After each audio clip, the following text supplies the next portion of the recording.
I'm Raylyn Mercer, and this is Talk Talk Boom, coming to you from Franklin, Massachusetts. At Talk Talk Boom, we have a chance to talk about the arts and all of the things that are happening in the arts here in Franklin. And one of the exciting things we have at the Black Box and with the Franklin Performing Arts Company is that we have the chance to bring special guests from New York City for our performances. And today we have a chance to talk with Robbie Rescigno. Hi, Robbie. Hi, Raylyn. Why are you here in Franklin? I got a text message from you a few weeks ago asking me to join the production of Violet, and I said yes.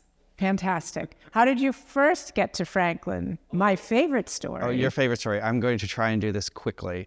I had seen a audition for a production of The Drowsy Chaperone, which is a show that my twin brother Paul and I have been chasing for a while. And we submitted a video. It was just after, it was when people started auditioning again. And so we had a video of ourselves singing Guys and Dolls from Guys and Dolls. And I called Paul, I was like, do you want me to send this in? He said, yes. And then at the same time, he noted that your choreographer was somebody that he knew through a friend and got a recommendation. And then it turned out that two other people had also recommended us for it. Absolutely right. I think the universe was saying that this was the right place to be. I think so too. And that video, I was sold from the first time I watched it. And I understand that you saw how many times. I saw the video count tick up. And I said to Paul at one point, I think they're passing this around the production office and making fun of us. Look at these two clowns. This was me running around with my computer trying to get people convinced that we should bring 2 more equity contracts onto that show, which was not the plan, but I'm so glad we did. And we've had so much fun since then. But we have some questions for you today. Rumor has it that you're a twin. Yes, I can confirm that. Confirm that. Tell us about your brother. Okay. How do I respond to this? He's great. I love my brother. Can you expound on that at all? Does he look like you? He does look like me, although as we've gotten older, I think look a little less alike. I don't know. It's hard for me. I can tell the difference between the two of us pretty easy, so it's more of a question for other people. Right. But he is also an actor, and every once in a while we get to do shows together, like we did here a few times now at the Franklin Performing Arts Company. We also write and perform in a comedy show that we've been doing for, like 15 years, I think. Wow. And how is it balancing your comedy shows and writing and producing those shows with being equity actors and auditioning? And the scheduling can get complicated. I bet. And especially there was a period of time where we were doing our comedy show about every other month in New York. And it's not just the same material over and over again. We write a new script every single time we do it. Sometimes we reuse some of the songs. And are you writing the songs? No, I am not that talented. We have a few friends that are composers and that write original music for us. And then we also do every once in a while we'll do some song parodies, which Paul writes. I'll say this about Paul. He is incredible. He's incredible writing song parodies. Like, there is not a syllable out of place when he does it. Well, we've had the Rescignos twice now in Franklin with their comedy show, one for the holidays and one year show. Yeah, in March. March. I guess that was during Drowsy. Yeah. And we're looking forward to seeing you guys again, because I think in Franklin you're starting to become more popular. Am I a draw? You're a draw. I think that would be a great idea to see the show again at the holidays. So we'll have to talk about that. Yes, we will. Excellent. What was your first job? My first job, Yeah. I worked as a telemarketer for a credit card bank over a summer. Do you mean acting job, or you mean like? No. It was a summer job, and it was very challenging, and I was not good at it. How old were you? I was 16. I was 16, and then I never did it again, because again, I was not good at it. When people would say, "I'm not interested in this," I'd say, "Okay, we're done. I have nothing. I'm not going to push this on you." And then the next summer, I worked at an Applebee's as a host, and then the 2 summers after that, I was a server at an Applebee's. And Applebee's, I believe, gets into your material. We do mention it.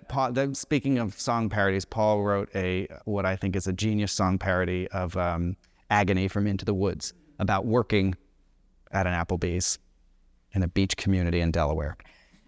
And you've moved on. I have since moved on, yes. And then I went to school at Syracuse. And then when I moved back to New York City after I graduated, I did some temp work. And then not long after that, I started as a NBC page.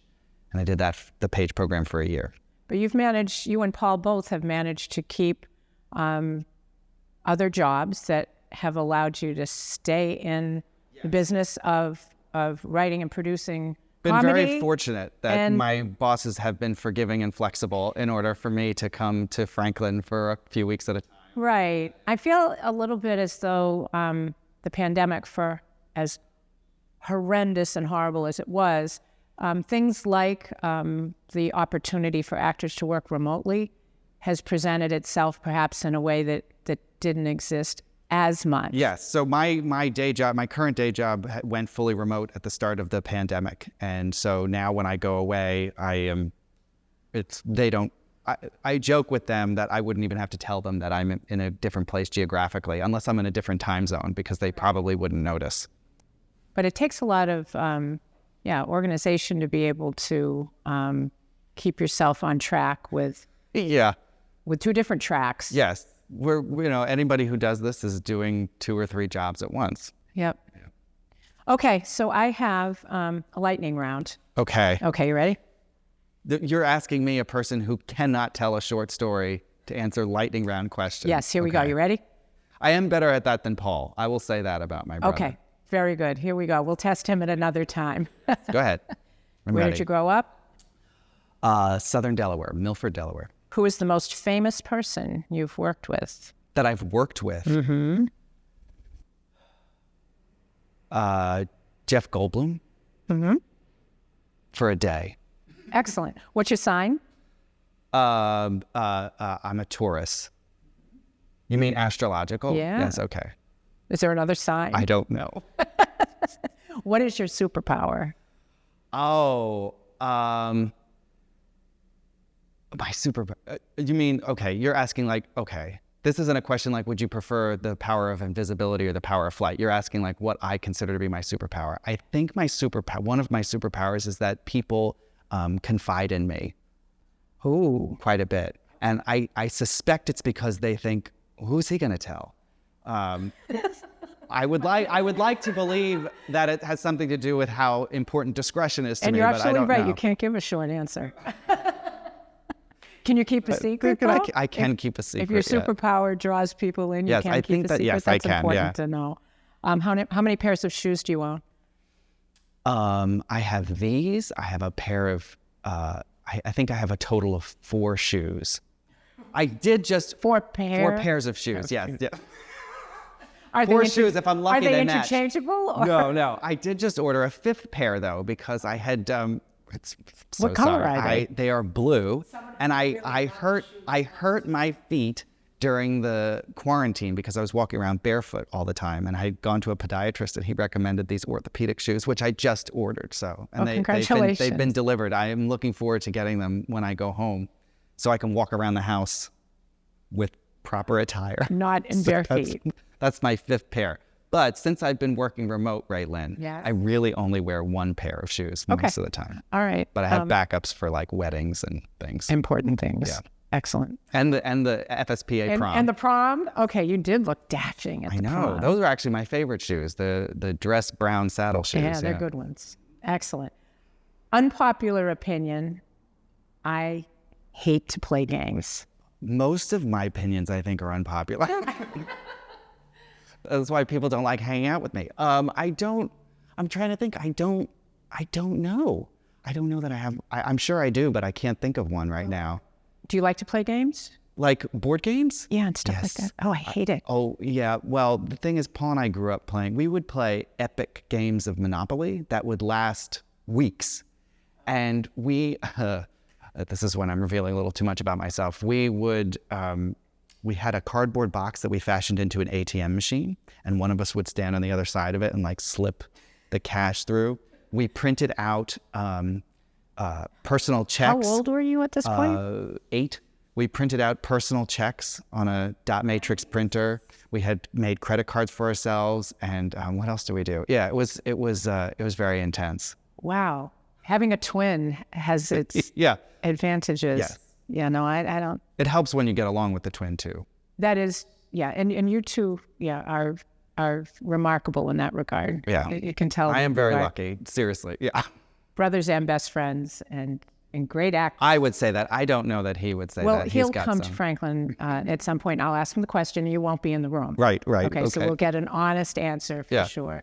But I wonder how that feels to have. I think one of the awesome parts of directing you guys, but when we started in Drowsy Chaperone, the timing that you just intrinsically have with one another is extraordinary. So it yields a comedic effect that I'm sorry, you're just not going to get if you're pairing people up. It can happen, but it's rarer, I think. But with us, you have how many people can you say who are our age who have been working together for the same amount of time? So we do know each other well enough that we can anticipate each other's moves. But for me personally, as a performer, the thing that delights me even more than that, which it's always fun to be in sync and in rhythm with another performer. You get into a groove and it's just absolutely wonderful. And you have these we go off stage if something's going well and you just celebrate this combined sort of collaborative effort. But one of the things that delights me even more than that is when Paul does something that genuinely surprises me. Because then it's like, I don't know how the hell you came up with that. And it's made me laugh oftentimes on stage, breaking character. Mm-hmm. Yeah. And he's done that quite a bit to me. What's the funniest thing that's ever happened to you on stage? Oh my God. The funniest thing that's ever happened to me on stage. I was just telling this story when Paul and I were in college, we were in a production of Kiss Me Kate together. And there's a moment at the end of the first act where my character shoots a bird. And what they had done was they had rigged up a rubber chicken that fell to the stage with feathers dropping. And then Paul would go down and lament the killing of this bird. We were playing cartoonish gangsters, if you can believe it. It might be a stretch for us. Really? And Paul was just going, but he would just ad-lib this speech. I mean, he weaved in the final scene of West Side Story at one point. It's like, have you got another bullet in that gun for me, Gino? It got to the point where some of the ensemble members had to complain to the directors, he needs to stop because we can't get through this without laughing hysterically. I don't know. That was something funny. I don't know if it was the funniest. Sorry, Paul, but it was pretty close. We had somebody during our comedy show one time during we were invited to perform at a fundraiser or a gala or something, and this woman got very, very drunk and commandeered the microphone and started yelling at us on stage. It was intense. But it still managed to be funny? Nope, that wasn't funny at all. It's funny in retrospect. Yeah. I know. What? Oh, I know. I was just, that's another, what have you done to me? We're going to run over, John. I'm so sorry. You can edit the best stuff. I did a production of Comedy of Errors, and I think I was just telling you this story a couple days ago, actually. During the fourth act, there's a scene where a guy comes in and he's like he's supposed to be like a preacher or a witch doctor or something. And he was so friggin' funny in this role. And I was supposed to deliver a line to him. And I think is that my phone vibrating? Yeah, it is. I'm so sorry. I was supposed to deliver this line to him, and I thought it was very important that I locked eyes with him because my character was very upset about what was happening.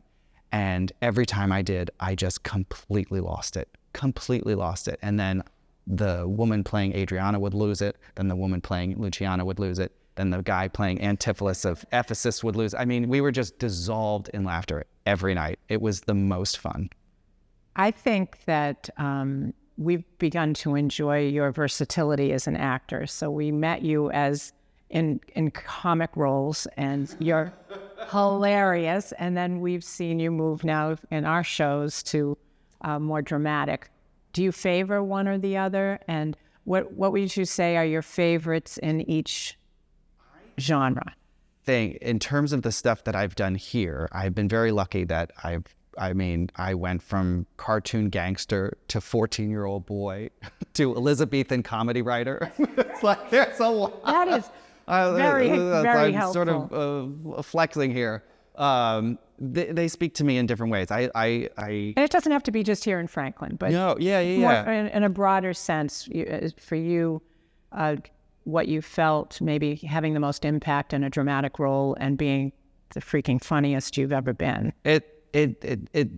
They scratch different itches, I guess I would say. But what are they? What are the parts? So there's two questions. Again, you're not going to get a short answer, Raylan. That's okay. Do you regret having asked me to do this? No, absolutely not. So I sort of classify things in when I think about my most favorite theatrical experiences don't necessarily have to be about the roles that I played. Okay. And then then I think about the favorite theatrical experiences that are to do with the roles. And sometimes that overlaps. Not always, but sometimes they do. I really love when I get to work with Paul. It's a lot of fun. One of my favorite roles that I ever did was I played Stanley in a production of Broadway Bound, and that was a ton of fun because that guy goes from like Joy 10 to having this scene where he's like in this terrible fight with his father. I mean, like you ran the gamut, and there was no in between. There was no moment for that character to just be like, well, I'm having a pretty decent day. Mm-hmm. No such thing. No. I really have enjoyed all of this. I'm not just saying this because I'm in your presence, but when I think about the stuff that I've done, the parts that I've gotten to play here have been really, really enjoyable. I loved working with Paul in Drowsy Chaperone, and then getting to play Tobias and Sweeney Todd was just a dream come true. Then Something Rotten was like, I fell in love with that part. You were great in it. Actually, I think about it, I was like that, the opening to the Omelette song might be my most favorite thing I've ever sung on stage before. Like I'll do that just short part in my shower occasionally. I said to Paul, I was like, can we build that into our show somehow so I can just sing that? And then this has been a lot of fun. Violet, I've never played a role like this before, so it's very and getting to work with Emily and Tyrek is just like the three of you have seem to have enjoyed the whole biggest thing. acting challenge is pretending not to be intimidated by their talent, because they are incredible actors, the two of them. All three of you are pretty incredible. The show was opening last night and it was great. Looking forward to 2 more. Yeah. And sorry it's not a longer run, but this June slot for us has to be a fine. one week happy situation. Happy to do it when I can. Yeah. Excellent. We'll look forward to seeing what's next and reviewing the list of shows with roles for brothers. Yeah, exactly. As well as those where you guys obviously would work perfectly independently of that situation. We do have a, let's see, we have a lightning round. This or that. We had a lightning round. You wouldn't have known it based on my answers. That's okay. No, this is this or that. Oh, okay. Okay, you All ready? Right. You might want to sit up and be ready to, don't think too hard. Quite literally on the edge of my seat. Okay. Here we go with this or that. Morning person or night owl? Night owl. Pen or pencil? Pencil. Improv or sketch? Improv. Sweet or savory? Oh. Probably savory. Outer space or deep sea? Outer space. Summer or winter? Summer. Cat or dog? Dog. Beatles or Rolling Stones?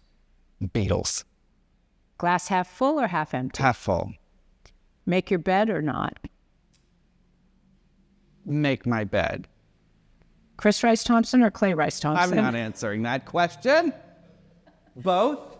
Come on, that's funny Both. though, isn't it? It is good. That is a good one. Very, very niche, but very good. And certainly it just asking the question sort of speaks to what we're able to celebrate in Franklin and having this amazing community of performers from New York City who seem to be entertained by coming to Franklin. It's not enough can be said about the community up here. It's true. Yeah. I mean, I'm just a schmo. I would come wherever I was called, but you guys get, some of the people that come through here. It's really, really incredible. Well, our extended community, I think, is to be thanked for embracing everybody. Can I change my answer that Emily Cook is the most famous person I've ever worked with? Can change your answer. Don't tell her that. No, we should not tell her that, but if we did, it might serve you well for the next couple of days. We could do that. Fair enough. Thank you, Robbie, for Thank being you. part of Talk Talk Boom. And we'll look forward to talking with whoever is next about something in the art in Franklin, Massachusetts.